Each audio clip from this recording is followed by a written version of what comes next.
And that's the best advice I could give anyone else too, is like, once you've kind of had your run or your role and you kind of know that character's, or that version of your character is getting its shelf life kind of coming up, it's always be thinking of what's next. How can I evolve?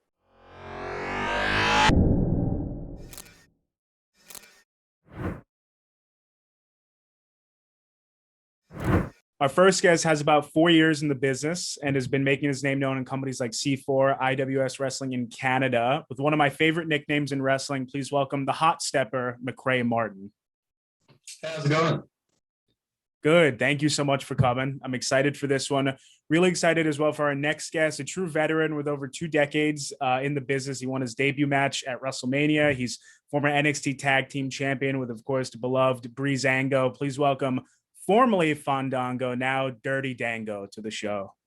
Hey guys, Dirtbag Dango here reporting for duty, along with the Hotstepper. The Hotstepper, like that. Hotstepper, where are you from in Canada? You just work up there. Yeah, I'm from the good old capital, Ottawa, Ontario. Oh, Ottawa, okay. The home of no wrestlers. Dude, all the cool ones came out of Toronto, like Edge and Christian. Yeah. I love that part of the world, man. Ottawa and Montreal and Toronto. I'm in Maine, so I'm kind of nice, half Canadian, I guess you could say. So. You're close enough. It's actually I remember my dad, he was on a flight. I was coming back from the States, and Raw was coming to Ottawa, and he got a bunch of like NXT guys to sign to make autographs for me, and you're one of those autographs on there. Oh, really? Cool, man. That's awesome. Yeah. Cool. And this was Johnny Curtis days too. Dude, I remember. You know, when I think of Ottawa, I think of a crazy night after TV that I'm not going to talk about. But I remember going out in Ottawa. With Curtis Axel and a couple, Justin Gabriel and a few of the guys. That's as far as I'm going to go with the story, because I still got a little heat up in Ottawa, I believe. So we'll leave it at that. It must have been a crazy night. Macrae, yeah. I'll start at the beginning and I'll go to you first for your journey into pro wrestling. What were your first experiences like? Well, see, I started watching wrestling in 2011. I still get so much shit for.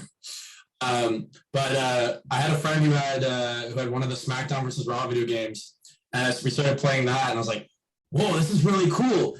And then I found out that, oh my gosh, wrestling's on TV? Okay, sweet. So I came back from a hockey practice one night, and there was like 5 minutes left of Raw, and so I turned it on, and it was The Rock and John Cena in the ring, and they made their WrestleMania 28 match. It was like the one like a year before. And then that's when like the core came out, and they did the people's elbow, rock bottom, 5-knuckle shuffle, attitude adjustment, all that crazy stuff. And I was like, yo, this is what I want to watch. And so from that point, I just started watching WWE every single week. And like I would invite my friends over, because none of them are wrestling fans. I was like, hey guys, come over, watch wrestling. I was like, what's wrestling? I'm like, oh, it's just a bunch of dudes fighting. I love it. And so I'd have them come over, and like they'd be talking, like, guys, shut up! You're interrupting the promo. Shut up! And so like I became obsessed, and I remember after my first live event I went to school the next day, and I wore a John Cena hat, a John Cena t-shirt, and jean shorts. To school, because I wanted to be like John Cena. That's awesome. From that point, I became the wrestling guy. Yeah, that like just a quintessential wrestling guy amongst all your friends. I know the feeling. Dango, I know you got into the business early on. Do you want to talk about your first experiences? Yeah, so it was. I grew up watching wrestling, growing up here in Maine, and I'm not going to look at my phone because I hate looking at myself. I think I look like a creep. So I'm just going to look away awkwardly into the distance like a cowboy here. But no, I grew up watching wrestling. I'm 38 now. So there was a local promoter up here in Maine. It was Tony Alice used to run Eastern Wrestling Alliance up here with James St. Jean, who was a French fella up here. and they ran the Eastern Wrestling Alliance, the local independent promotion. I think MTV True Life, I Want to Be a Professional Wrestler. They did a documentary on that promotion in the late 90s. And so we obviously watched that. This was during the Attitude Era, so wrestling was extremely hot in the late 90s when I was 15, 16 years old. So we would go to the local indie shows, and we found out that one of their local wrestlers that wrestled for the Eastern Wrestling Alliance actually had a ring set up here in a town of Buxton, Maine, outside of his workplace. It was a little like 16 by 16 or even 14 by 14 wooden ring. So we tracked him down and convinced him to let us start training with him. This was about 1999. And then later that year, I had my first match here in Maine at the Asylum Sports Bar downtown Portland. So, and then you start working the independent scenes. And eventually I went to Killer Kowalski School in North Andover, Massachusetts. And, it's just like anything. I tell people all the time, it's not always if I was the shit, I was the worst guy, the skinniest kid in the class, but it's not always the people that are the best starting out. It's kind of like who sticks with it the longest, who wants to keep being told they suck the longest and keeps being told no. It's those are the people that become successful. So all the kids that I started with, most of them ended up quitting, and they just kind of fell out of it. But I was the one that kind of just stuck with it and kept going with it, so and here we are now. Yeah, it's really cool. And yeah, exactly like where you turned out. Macrae, do you have any thoughts on that? I saw you nodding along. Yeah, like the big thing was like, that's what I've been told a lot by a lot of the local guys here, is that like, just stick with it, and you'll make it. And so like for me, like I started in September of 2018 is when I had my first match. But before that, I was driving to all the shows like in Toronto and Montreal. So I was doing, drive 4 hours to Toronto and then drive back the same night just to set up and tear down a ring, just because I wanted to build those connections and network. And then I started training in Montreal. So I was driving for 2 to 3 days a week. I would drive 2 hours to Montreal, train, and then drive back, just because there was one school in Ottawa, but it wasn't that good. So I decided I'll just spend the gas money. And then, so made a lot of connections there. And now I go to a school with, it's called The Keep. It's with Eva Luno and Stu Grayson. So I guess there are cool wrestlers out of Ottawa. Okay, yeah. They live in Gatineau, and if you call Gatineau Ottawa, like, you get a lot of dirty looks. But so I started training with them, and when I started training and started working regularly, because of those connections I made, like even before I started training, I was getting booked on all these different shows, and and then other guys were like, oh, I've seen you at these shows. Okay, let me talk to you about going to the Maritimes. And then I've made some friends in the States. So like I've gone to New York a couple times. And so they all tell me just to stick with it. And I'm doing a good job just by driving to those shows and, just to help set up and tear on the ring. And, it's a big part of it. And Dango, so you mentioned Killer Kowalski. I feel like not a lot of wrestlers today could say they were trained by him. Obviously we know Triple H, that was like the big name throughout his career. Do you want to talk about that a little bit, your experiences there with Killer Kowalski? Yeah, so I wasn't there as much as some of the other guys, Handsome Johnny, who's one of the Viking guys, Viking Raiders now. I kind of popped in towards the end of Walter's life. He passed on a few years after I left, but he wasn't there. It wasn't like the late 80s where he was as hands-on with Perry Saturn, China's, the Triple H's. Mike Hollow was more the day-to-day trainer at that time. He's a great fundamental coach, and till that time, really, I was kind of briefly trained, I guess you could say. So, you work in the independent scene in the Northeast, you can basically get booked anywhere, if you're kind of connected or, some people. But until I went down to Chaotic, that's Chaotic Wrestling. That was the first time I got properly trained You know, and it's almost like you pick up, it's like learning how to play golf the wrong way. And I suggest any young wrestler out there that's listening is get trained the right way out the gate, because you pick up a lot of bad habits on the independent scene. It's almost harder to get to lose those bad habits when you go to a proper trainer. So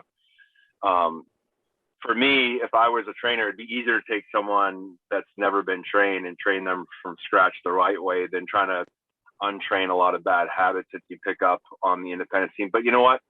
Just like my friend, the Hotstepper over there, you can't, there's no substitute for getting out on the highway and making pounds and getting in front of live crowds. So the more acclimated you are in front of a live crowd, the more comfortable you are, the better, man. It's just, there's no substitute for getting out there, whether it's 5 people and, 5 of them are their boys' girlfriends. But as long as there's an audience, man, you're going out. It's like being a comedian. You can try your shtick out, you can try out a new routine. And I knew a lot of guys that were great in training, but once they got out in front of a live audience, they kind of were a whole different, performer. So they're just, the more reps you can get, it's just like anything in life. The better you are. Promos, speaking, matches, etc. And I don't know what we're talking about, but here we are. We're back. That was amazing. I mean, I thought that was awesome advice. Really, it is just like. And the other, sorry to cut you off, but the other thing, Hotstepper, I was thinking, just because I'm living vicariously to you now, man, and you know what?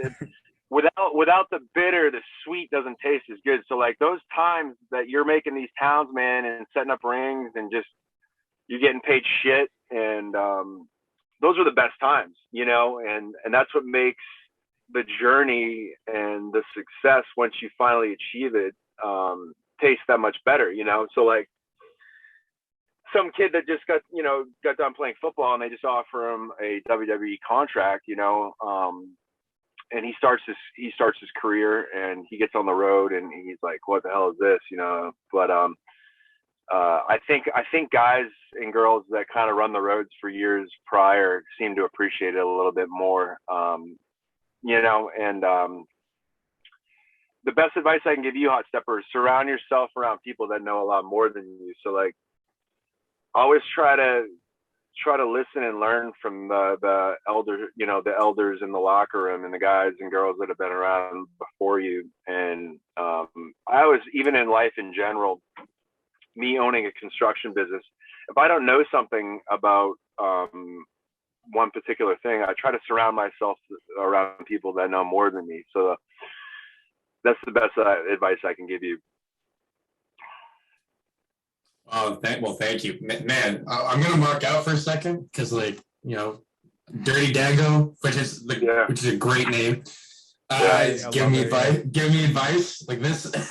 Man. I mean, I think too, because for my character, when I first started, because I really wanted to stand out, so I had very flashy gear, and I turned to you, to your character work as Fandango.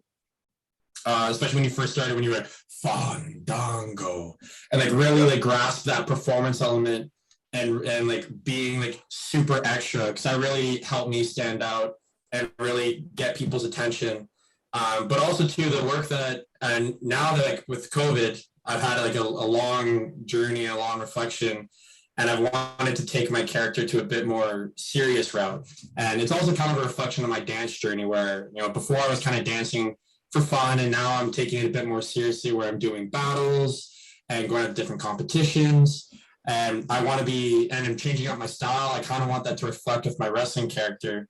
And so been looking at the work that you did, going back to NXT, where you said, I really enjoyed doing the comedy shtick, but now I really want to take it seriously and really show what I can do.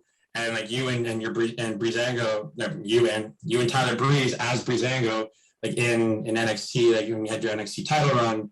That's kind of where I've looked for inspiration again, where it's how can I now elevate this dancing character where, as a dancing character, as throughout the history of television, they've always been put in that comic relief position and, used in that light. And for me, like being a formerly trained dancer, been dancing for 21 years, I really want to break that stereotype and highlight that, dancers are some of the most impressive athletes on this planet. As someone who's, 6'1", 230 pounds, doing standing shooting star presses, that really shocks people. I want to show that this is because of my dance training, that dancers should be highlighted in this light.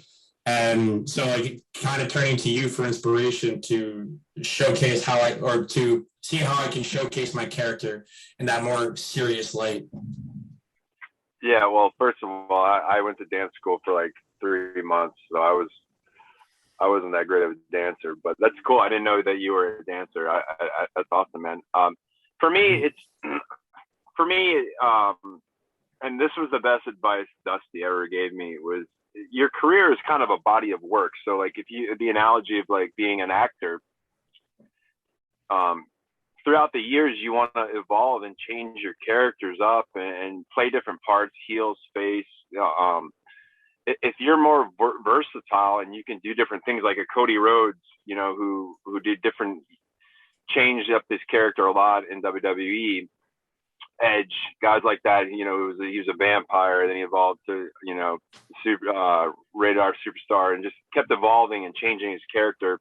Roman Reigns now,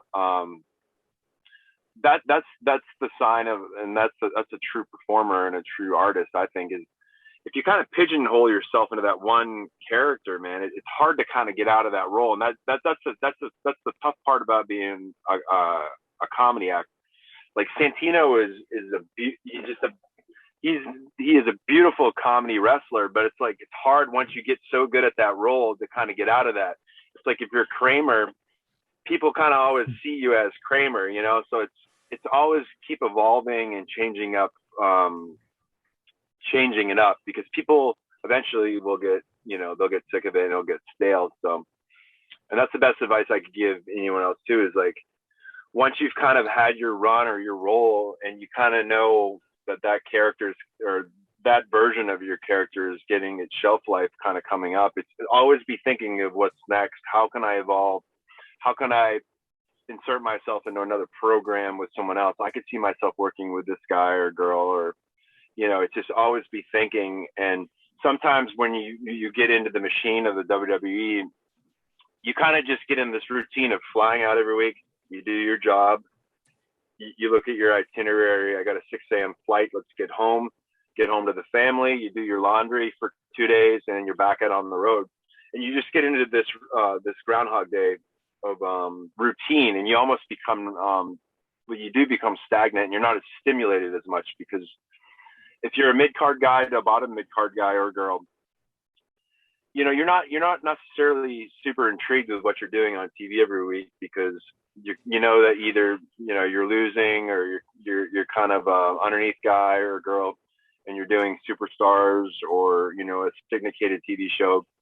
Maybe you'll get a Raw or SmackDown match to help build one of the other talents. But it's easy to get stuck into that grind of the machine. So like me being with Breeze, we kind of got into that rut, and Breeze is a really proactive cat, man. He's a super proactive person in business, in life, and I really admire him for that. But he's like, dude, let's just start cutting promos. So we would grab the .com guys and just start cutting these ridiculous promos for .com, and then that's where we came up with the Fashion Police stuff. And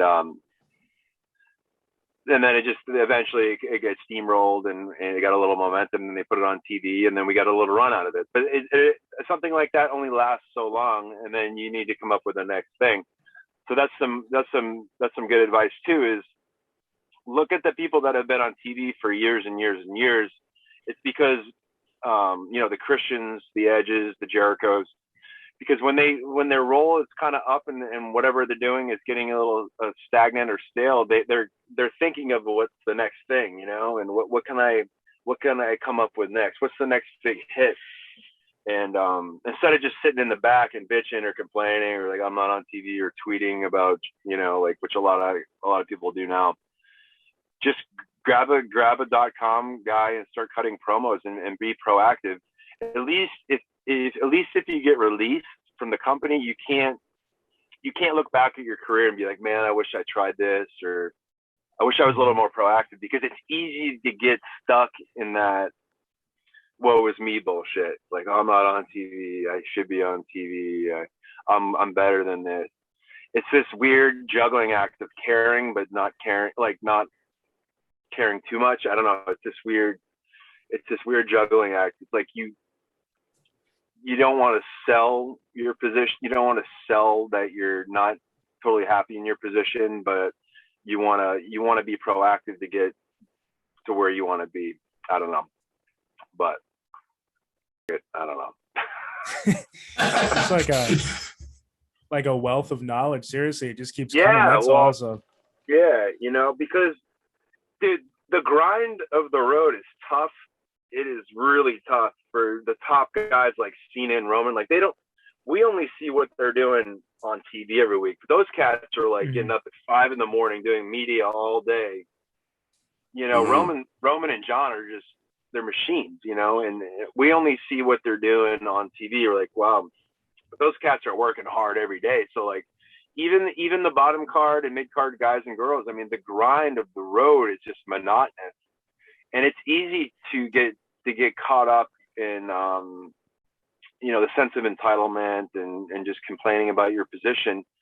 And sometimes it's better just to step away from the company, and kind of just reset yourself. Look at like Jinder Mahal, who is a good friend of mine. He kind of gets stuck into that everyday grind. Same with Drew. Okay.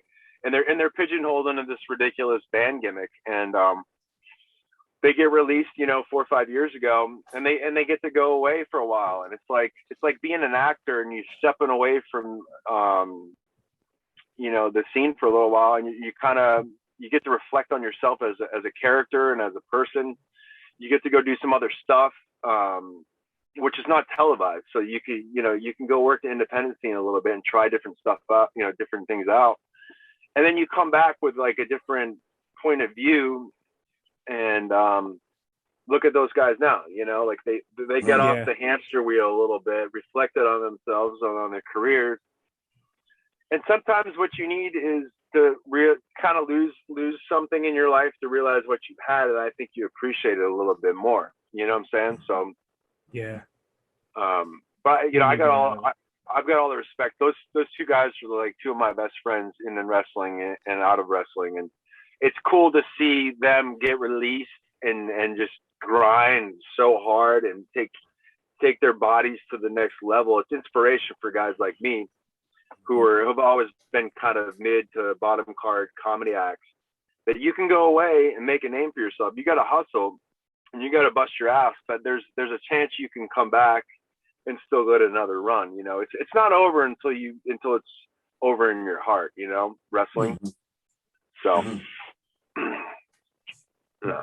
Well, that's a good point. Cause I feel like, you like kind of you said, you kind of get into that, same routine, like being on the road as often as you are. And like, it can be, I imagine it's very exhausting, and just, doing the same thing over and over. And like you said, like, yeah, Drew and Jinder, like taking that time away from the company, and like, yeah, they came back completely revitalized and in a whole new scene, in a whole new light. And, I think that's really cool to be able to see. And just, yeah, like, I think we've talked about the independence a lot, and that's what I really enjoy, is just, I feel like it's so rich. Sorry, Mojo Rawley was just trying to FaceTime me. I don't know. Are you serious? Yeah, I wish we could friggin' stream him in here somehow, because whatever he's doing right now is a lot cooler than what we're doing. I guarantee it. Shoot him the link. Open.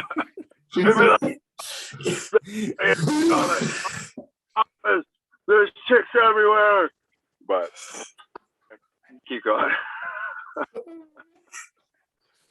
Oh man, I love Mojo. Well, that was great. But anyway, yeah. So, hold on. All right, yeah. So, like you said, like you mentioned the independence a lot, and like those two guys especially went on the grind to get better. But I think the biggest thing is like, yeah, the independents are like, they're so rich. There's so much to them, where like you are going in front of either a 5-person crowd or a 500-person crowd.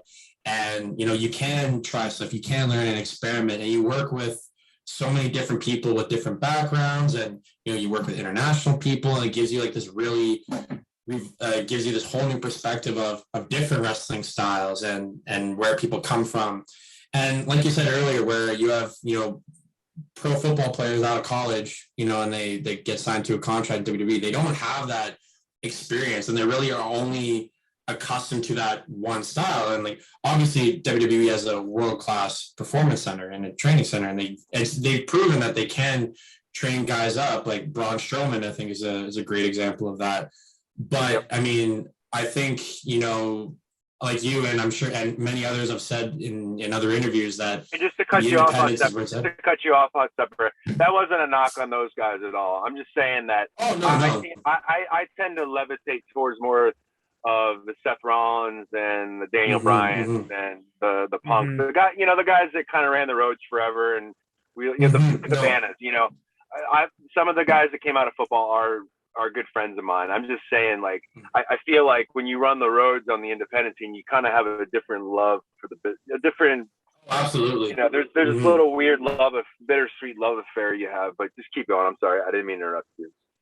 No, that's all good. I know you weren't knocking those guys, but like it's like you said, like I too, like I've always gravitated toward those workhorse types, like who can have those, you know, nice back and forth, intense action matches. And like when I came across the independent scene, having watched WWE for years, I think I started kind of when AJ Styles debuted at the Rumble, and everyone was like, "Oh my God, it's AJ Styles!" And I'm kind of here like, "Who's AJ Styles?" And you know, from that point, I like started doing that deep dive with Ring of Honor, Impact, New Japan, and, you know, seeing like, oh, that's Seth Rollins. Why are they calling him Tyler Black? That doesn't make sense. Bryan Danielson, like it's Daniel Bryan. Like that, and that was a whole new world that opened up, and that's where, you know, I at that point too, like I wasn't completely falling out of wrestling, but at that time, like becoming a wrestler was less of a priority for me. Like I started to find new passions and loves in life that, and you know, that dream of wanting to become a wrestler had kind of washed away in the background. But it was, you know, being reintroduced to the independents and finding out there's local promotions here in my hometown that really brought me back to that dream of wanting to become a wrestler and be successful at it. Is just being in that intimate setting and crowd and just seeing so many different styles and backgrounds, characters, just doing it and having fun. And like you said, I've really appreciated and been grateful for the time in the short time that I've been wrestling, like driving with, you know, my buddies, you know, we're driving to Quebec City, which is 5 hours away, wrestling for 10 minutes and then driving 5 hours back. Like you get a deeper appreciation, you build those connections and friendships.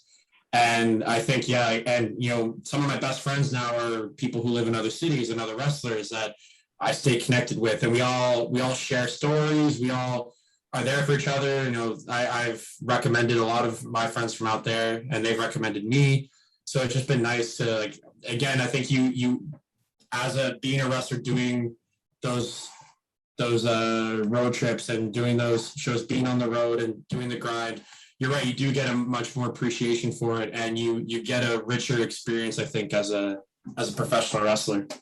Dango, if I could jump in, because I love the conversation. I do want to just get back to your character, to actually Fandango, the development. When was the first time that you actually heard that you were going to play this character that we know as Fandango?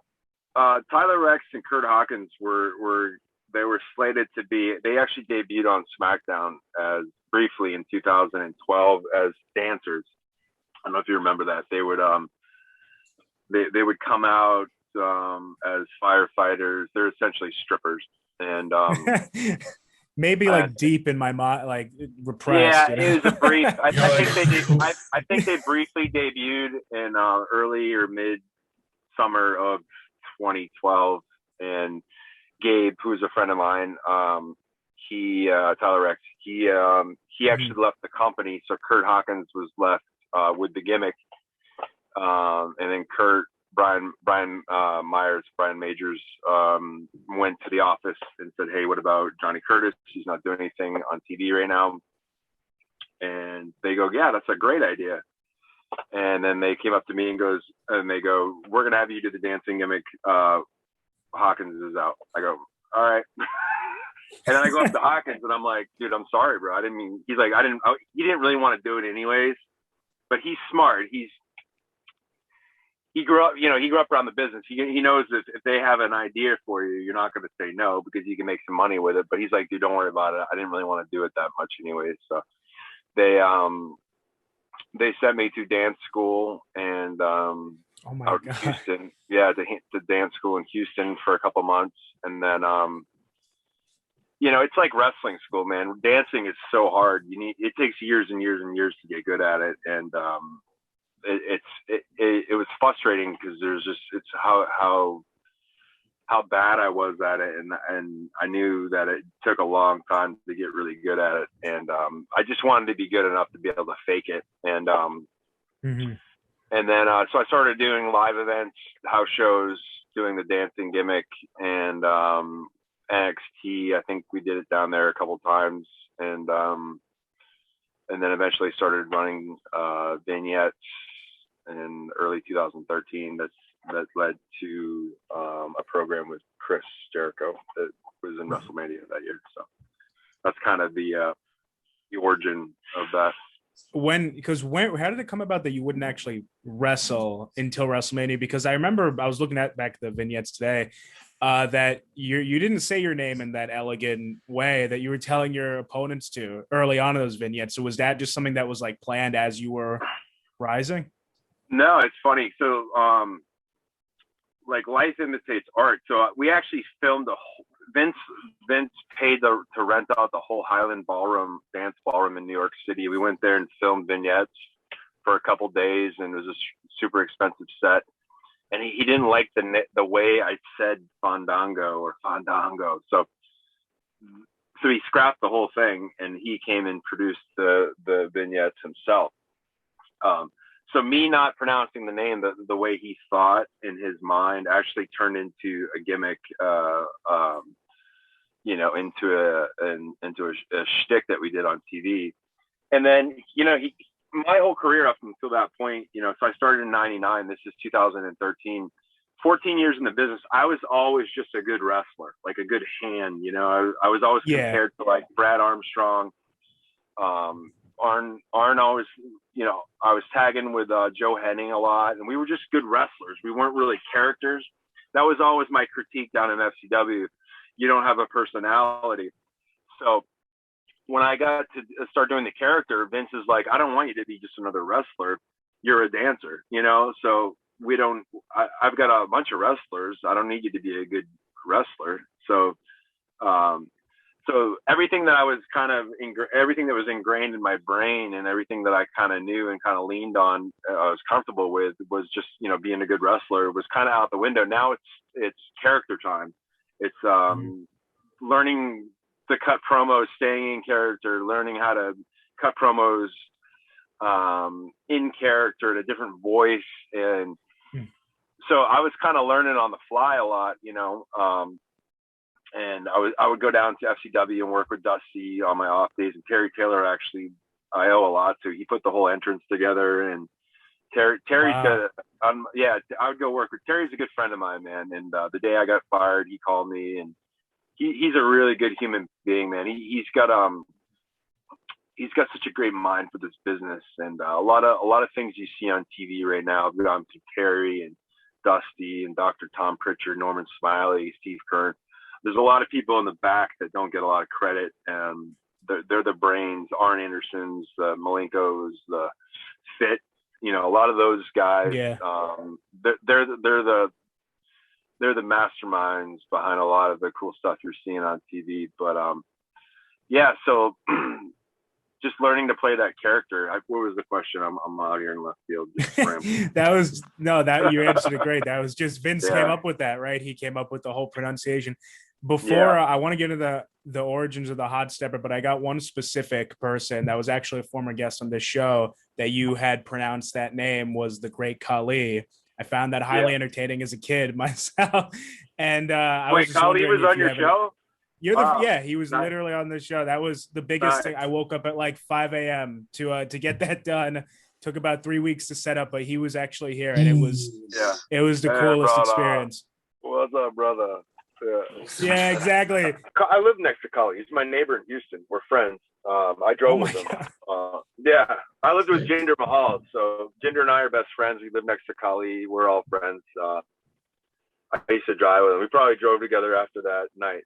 But no, I've always got along with Dalip, and he understood. Nice. I mean, he knew, man. He had his run, and that guy is uber famous in India. So like, you know, he towards the latter part of his run in WWE, he got it. You know, he kind of became a little bit of a comedy act. With, you know, he was with Natty for a little while, and I think he was having some fun, man. You know, he got a kick out of my gimmick. It was so ridiculous, and I think he enjoyed working with me. It was simple. You know, it was a simple. Yeah.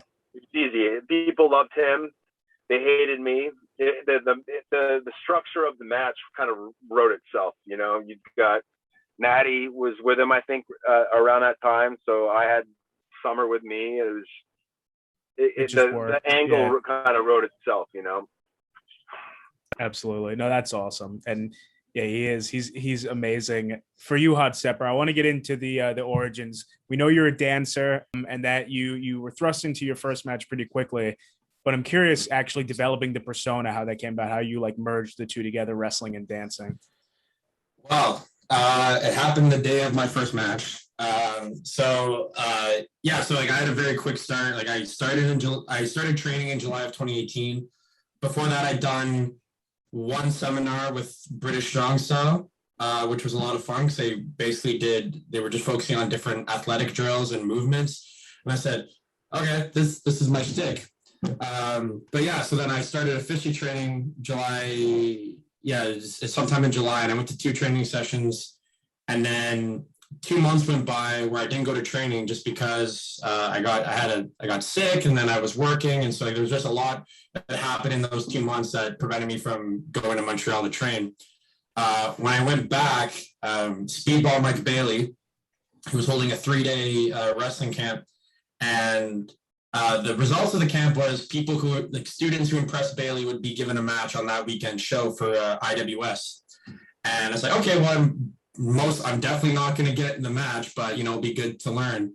And so what I lacked in my wrestling, I went to my buddy and I said, hey, can you just kind of teach me a few things, like how to lock up, do some different holds, and how to bump. And so I learned from him we were practicing at a gymnastics center. So I had like a bit more basics, but what I lacked in my wrestling ability and knowledge, I tried to supplement with my athletic ability to try and stand out that way.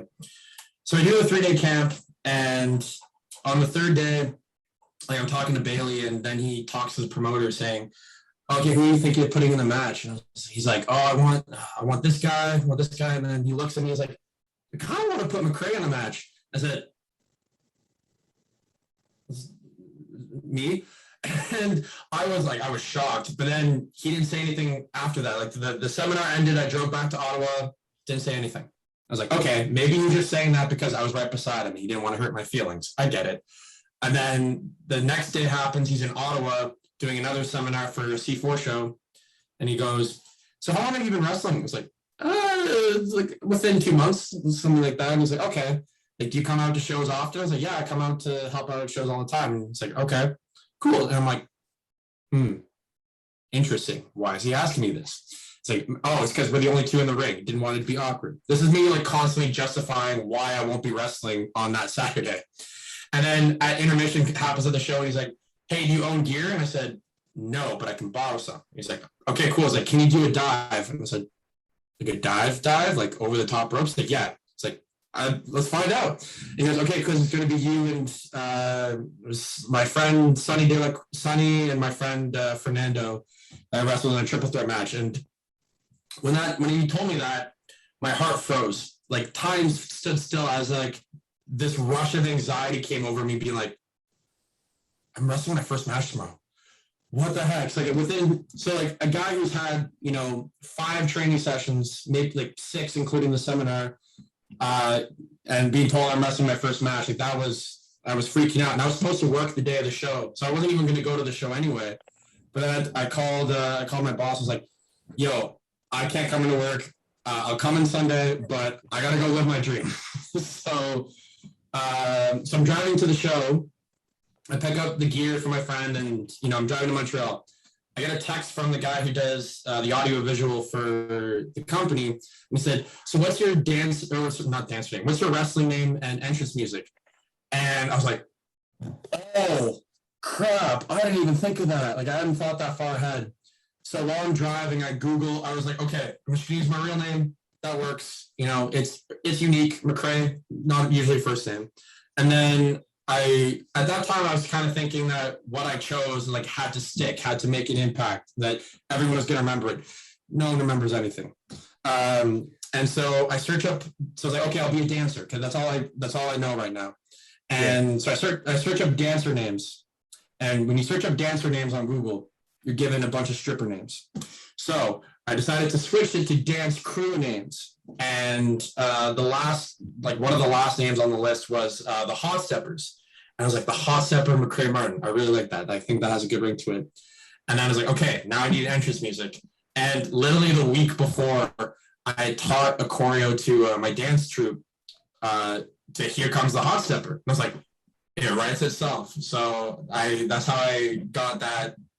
How I decided to become the dancing character was just literally driving to my first match, being like, I have no idea what I'm going to do, but I guess I'm going to stick with the dancer gimmick. And, and at first too, like we kind of talked about it before, like I was trying to avoid the dancing character at first just because I knew like I could be pigeonholed in that comedy position. And for me, like I do enjoy the character stuff, but what really drew me in the most for wrestling was that back and forth, quick exchanges and like those long endurance matches. Like that's what I really wanted to do when I became a wrestler. And so I avoided the dancing character. But after that first match, I realized like how easy it was to incorporate so many of my dance moves and my abilities as a dancer into pro wrestling, how it translated really well.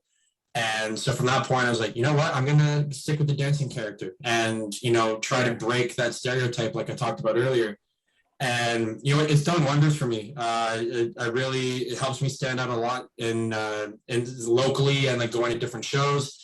And, like now I'm trying to step away from the comedy stuff now, but it worked out really well where I could be positioned anyway on the card where I was at first getting a good balance of comedy matches and work rate matches. And I was really happy with that and getting to experiment with both styles, if you will. Like before COVID hit, I started to get pigeonholed a bit more in that comedy position. Unfortunately, I started to not enjoy it as much, but I did have some great moments for sure through that time. That's awesome. I love that story. I love how you combine the two, but that which way you're headed. Dango, for you, a huge moment in your career that you mentioned earlier, you touched upon that you led into a program with Chris Jericho. And first, have you ever heard what Chris said about the match on Inside the Ropes? He did like a whole, like a 10-minute video on it. Did he bury it? He said that at first he wasn't happy that Vince told him he was going to work with like you at Mania because you were very new and your vignettes were just coming out, and I don't know, maybe he wanted a bigger match on the card. So I was just curious what your first experiences with him were like when you knew you were working together. Yeah, I think he was slated to work with Ryback, actually. I don't know. That's just what I heard, so I could be wrong. But maybe he was under the impression that he was working somebody else. I know that we kind of started our program kind of late. I think it was almost March, and Mania was in April. So we had like probably a 4 or 5 week build-up. So he was probably thinking one thing. It didn't happen. And then all of a sudden, you've got 4 or 5 weeks to make. So look at it from his standpoint. I think I'm working someone else. Now I'm working this dancing gimmick. This guy hasn't been on TV yet. I have 5 weeks to make this work, and I'm gonna lose. So I could see he probably wasn't totally stoked about it. But I think once he initially got over it and realized that he's going to do it, you know, he did a great job, man, to work with me, and he was cool. Yeah. And I think we pulled it off as, you know, probably as good as you could probably do it, you know, in the situation that we were in. And then we both made some money off it, and then he went on and did his stuff, and I went on and did my thing. So it's business, you know. I think if he worked, right there, you know, if he maybe worked just a regular old match, then he wouldn't be talking about that till this day, you know. So maybe it was a good thing that he got to work this ridiculous guy, this Hotstepper, Dirty Dango. You know? I really enjoyed it. I was actually there that night, way back. Oh, you were? When. Yeah, I'm in New York. I'm in right here in the city now. So that was just right over the bridge. And actually, I guess they underestimated the amount of people who were coming to see Fandango that night because they didn't have enough buses for us to get home. And in the parking lot until 3 a.m. of MetLife, people were Fandangoing. Really? And it was like, it was the biggest thing. It was actually really cool. Yeah. So what'd you think about that when you heard that had gotten like so over? I forget if that was actually in the match or if that was like, I know the night after it was crazy. I thought it was cool, man. You know, I thought it was cool, and I thought I knew it wouldn't last forever, you know, like right. But yeah, it helped the momentum lead into a rematch with Chris. I think it was like Extreme Rules, the next pay-per-view. So I thought they'd turn me babyface, but they didn't. And no, it was a good experience, man. It was fun, and yeah. I wish in retrospect that I had more ideas pitching to go forward. I kind of just banked on the momentum. That was on me. Right. That was my first run and being on the main roster. So I'm like, oh, you show up to TV and people have ideas for you and this is what you're doing. And then once they stop coming up to you and having ideas for you, you need to be proactive and start pitching different things, you know, and have your next shtick to kind of go towards, you know, but live and learn, you know. Yeah, no, absolutely. Kind of in that same vein, I'm just curious what your thoughts were on the song hitting. I think it was like it was up there. It might have been top 10 in the UK, the actual theme song. What'd you think of the theme song? I never know if wrestlers actually enjoy them or not. I mean, I heard it so much, dude, that I ended up hating it. But you can't enjoy it. But I made some money. I made some money off the song, so I love it. But as egotistical as that sounds, but I don't know. Like, I think you know, Jim Johnson was doing that at the time, and I think he had a really gift of coming up with something catchy that catch you right out the gate. You know, something you can identify with. You know, the kind of a catchy beat. So I didn't love it. I didn't hate it. But it definitely, you remember it. So I think that was the whole purpose, you know? For sure. Yeah, no, and while we're on the same topic of actually going against Jericho at Mania like you did, I'm curious if you ever would want to step into the ring with him in AEW or really anyone there for a possible run, or what your future really holds in general. Yeah, I mean, I would like to work with Chris again. I'd like to work with a lot of my friends over there. You know, I've got some cool stuff coming up, and you never know what's going to happen. You know, you never know where you're going to end up. But yeah, I think it's cool that Chris is still doing his thing, and he just did a friggin' death match with Nick Gage. Nick Gage. Like, yeah. So he's still doing it, man. So you know, he loves the business. So hats off to him. Absolutely. What is that atmosphere? Because they just released that message from Vince about AEW that he doesn't see them as competition. Someone who was there so recently backstage, what is the atmosphere like?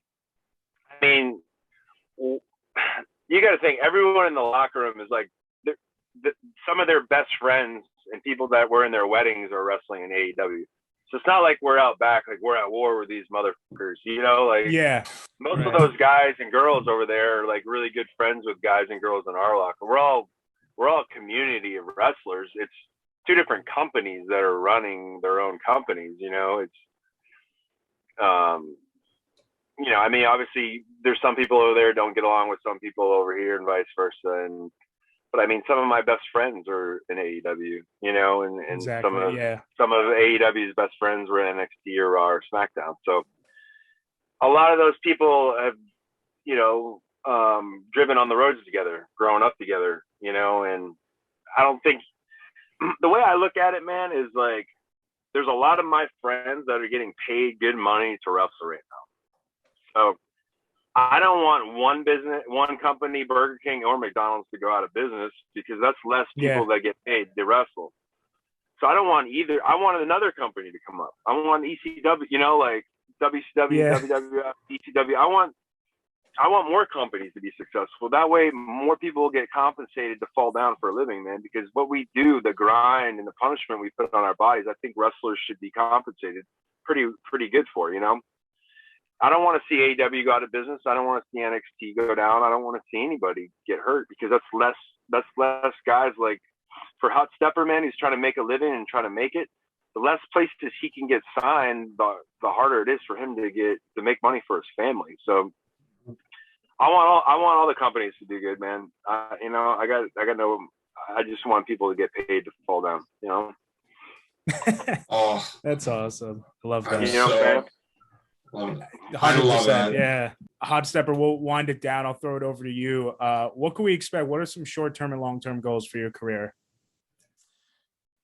For me, I think the biggest thing for me is I love wrestling. It's my favorite thing to do. And I think I just really want to enjoy it throughout my life. I'm 23 right now. So like I'm still young, and, you know, I feel like right now, like in the short term, I just want to wrestle as many places as possible.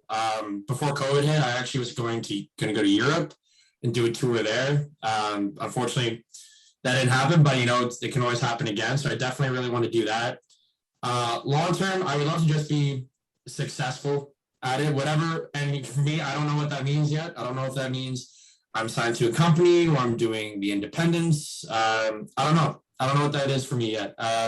I think Dirty Dango here put it really well, where he wants to see every company succeed. And I admire that mindset so much, because especially seeing on social media, you see the ratings, or you see people who are anti-WWE or anti-AEW or anti-New Japan or whatever it is. And for me, it's just, you know, you have the choice to not watch things you don't like. Like if there's aspects of a company that you don't enjoy watching, then don't watch it. That's kind of my thinking, because there's so much wrestling out there right now that it's absolutely fantastic. And the thing with wrestling, what's great about it, what I think makes it the best form of entertainment, that it caters to such a wide variety of people, from different backgrounds, different ethnicities, different facts of life. And, you know, like a good example is, you know, you have people who love the comedy stuff but don't love the deathmatch stuff. You have people who don't love the deathmatch stuff but love high flying. And like there's, again, like we as wrestlers cater to so many different people, and we can cater to those many people because of how diverse and how rich like pro wrestling is. And so like that's been my mentality throughout everything, is just, you know, I love watching wrestling. There's stuff that I don't like about it that certain companies do. Like I'm not the biggest deathmatch fan, but me saying that I don't like deathmatch wrestling doesn't mean that deathmatch wrestling doesn't belong in the world of wrestling. You know, that's kind of always been my mindset with it. So yeah, for me, like, I don't know about my form of success right now. Like a big company that if I were to choose a company, I'd really want to work for Impact. I really enjoy what they're doing right now. I got to help out at a show. Actually, do I have it? I don't have it here right now, but I helped out at one of the Rebellion pay-per-views back in 2019, and they gave me a chair. Because I was doing a lot of work where it's like kept going up to the executives, I kept going up to the refs, being like, "Hey, what can I do to help? Like, what can I do this? Can I do that?"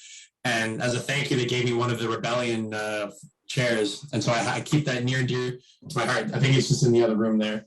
But yeah, and also too, like their X Division champion right now, Josh Alexander. He's a good friend of mine. He stayed at my place a couple times. He was my third match ever. I wrestled him for the C4 title. So that's always a big one for me. That's still to this day, my favorite match.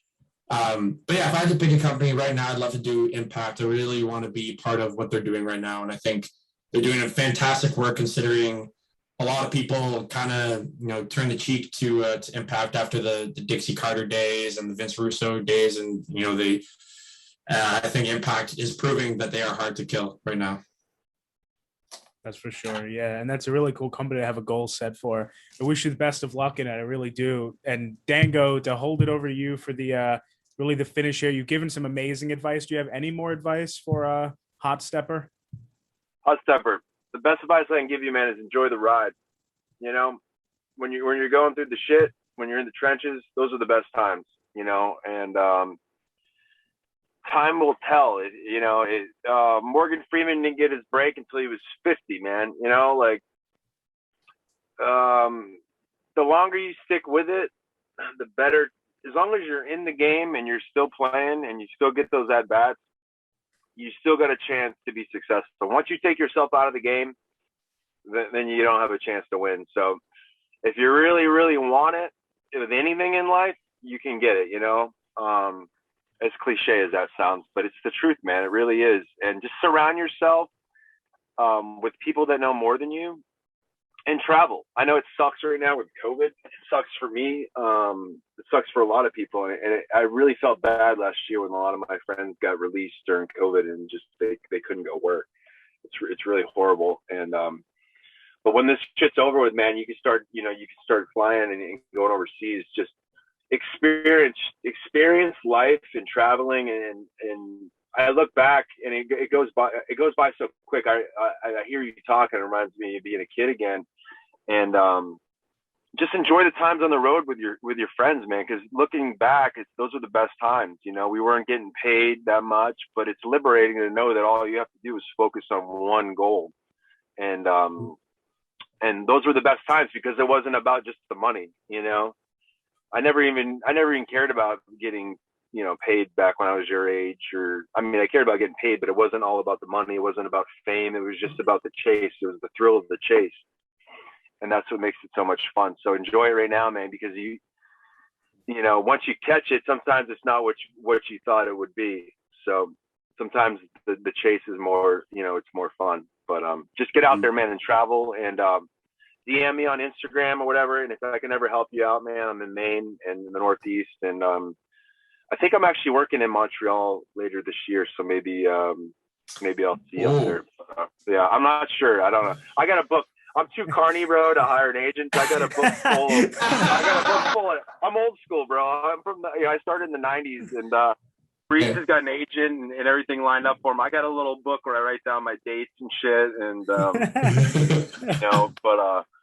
I don't know, man. I want to end my career on my terms, and a lot of my friends that got released, they got really sour with the business, and I go, listen, you got so much time into this business, you don't want to end it on a sour note, and I worked the independent scene for a long time before I got to WWE, and life is symmetry. It's it revolves and it circulates, and kind of the things you do on the way up are kind of the things you do on the way down. So the people you treat right now, Hotstepper, on the way up, man, there's going to be a lot of those people you're going to see when you're back in Ottawa, in 20 years working the independent scene. Luckily for me, I was nice to all my friends when I got to WWE on the independent scene. So it's kind of cool because now I get to go wrestle with all my buddies again that are on the indies around here. I'm going to drive with them and, rekindle a lot of those relationships. So, I hope you do. I hope you do get what you're chasing, man. And when you do, just appreciate it. And that's the only regret I have in WWE is I didn't appreciate it as much. I kind of took the fun out of it by just being stressed out and, what are we doing tonight? Or why aren't I on TV? Why am I losing? You take the fun out of it, and sometimes in your own brain, because that's the competitor. That's the competitor in you. What gets you to the dance sometimes takes you the fun away from the dance, no pun intended for us, but just enjoy it, man. And if there's anything I can ever do for you, bro, just hopefully I see you down the road, man. Yeah, thank you so much, man. I appreciate that. And yeah, if you're in Montreal, Dirty Dancing, I think we got it. I think we got the tag now. Dirty Dancing. That's awesome. This was great. Really. Thank you both. I mean, amazing advice. You guys really clicked. So that does it for the episode. I'm gonna tell you right now, you know what I'm about to say, and you know that you have to do it. Head over to wrestlingpins.bigcartel.com right now. You're gonna not regret it. You're gonna pick up some pins. Whatever pins they got over there right now, they're the best in the business. Best merchandise out there. Go pick up some pins. Use the code RRR150FF. Get 15% off your order, and I'll see you soon.